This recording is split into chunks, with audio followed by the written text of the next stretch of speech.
शेख अब्दुल हक रात के अंधेरे में घने जंगल से गुजर रहे थे। चांदनी धुंधली हुआ में झलमल कर रही थी और ठंडी हुआ दरख्तों के बीच सरगोशियां कर रही थी। उनका नूरानी चेहरा चांदनी में दमक रहा था। सफेद दाढ़ी हल्की हवा में लहरा रही थी। उनकी आंखों में गहरी हिकमत थी और हाथ में एक पुरानी लकड़ी की छुरी थी। ये कोई आम मुसाफिर नहीं थे, बल्कि एक वली अल्लाह जो किसी नामालूम मंजिल की तरफ बेखौफी से जा रहे थे। शेख अब्दुल हक ने कुछ दूर एक जख्मी हिरन को देखा जो तकलीफ में जमीन पर पड़ा था। उसकी टांग जख्मी और खून आलूद थी।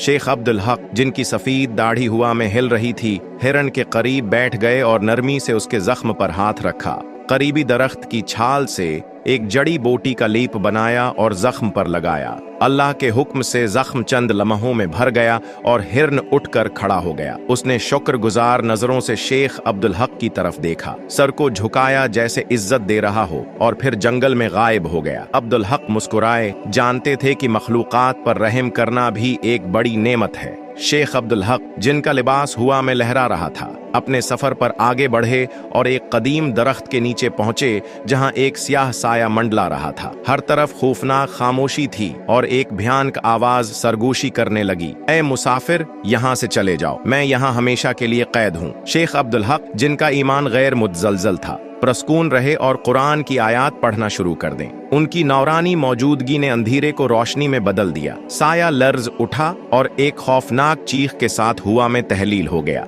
जंगल में सुकून लौट आया और शेख अब्दुल हक बला खौफ व खतर अपनी राह पर गामजन रहे। शेख अब्दुल हक जब जंगल के दरमियान एक शफाफ नदी पर पहुंचे तो सुबह होने वाली थी। उन्होंने वजू किया, उनकी सफेद दाढ़ी पानी से तर हो गई और वो नमाज के लिए खड़े हो गए। जब वो सजदे में गए तो हैरत अंगेज मंजर सामने आया। हर पता, हर शाख और हर जानदार खामोशी में इबादत करता महसूस हो रहा था। परंदे हम आहंगी से चहचहाने लगे और एक नौरानी रोशनी ने माहौल को मुनव्वर कर दिया। ऐसा लग रहा था जैसे पूरा जंगल उनकी मौजूदगी से बरकत पा रहा हो। शेख अब्दुल हक इबादत के बाद गहरी सोच में खड़े थे कि एक चरवाहा दौड़ता हुआ उनके पास आया। सांस फूली हुई थी और चेहरे पर परेशानी के आसार थे। ऐ बुजुर्ग हस्ती, वो बोला, मेरी बकरियां खो गई हैं। मैंने हर जगह तलाश किया लेकिन वो नहीं मिल रही। बराह करम मेरे लिए दुआ करें। शेख अब्दुल हक, जिनकी आंखों में शफकत थी, आसमान की तरफ हाथ उठाए और अल्लाह की रहमत के लिए दुआ की।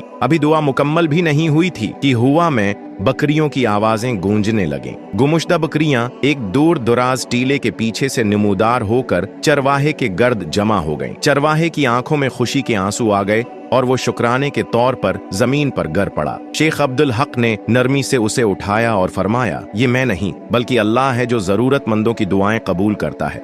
उसी पर भरोसा रखो, वो कभी तुम्हें तन्हा नहीं छोड़ेगा। शेख अब्दुल हक का सफर जारी रहा। उनकी सफेद दाढ़ी और बहता हुआ लिबास उनकी अकीदत की अलामत थे।